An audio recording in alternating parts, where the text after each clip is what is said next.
मालिनी लगावेली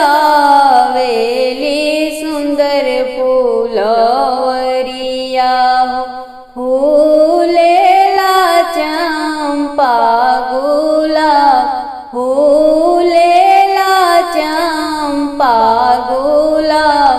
घोड़ावा चढ़ल अइले दुल्हे, सुंदर दुल्हे तोड़े लगले चंपा गुलाब, तोड़े लगले चंपा गुलाब। अपनी बगियावा से निकरे मालिनिया हो, बाबा आगे ओरहन पहुँचाए, बाबा आगे ओरहन पहुँचाए।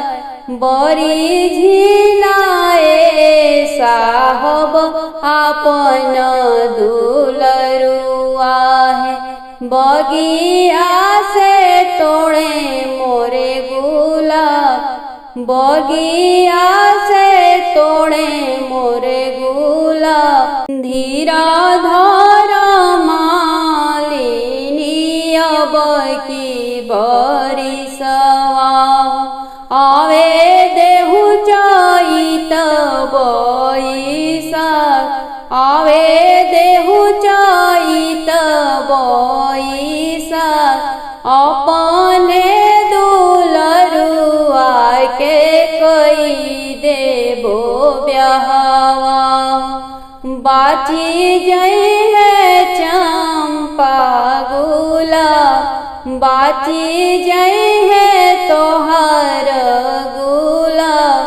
मोर दुलरुआ दुल्हनी संग खेली हन हो, नाही जई है तोहरी फूलवा, बाची जई है चंपा और गुलाब, बाची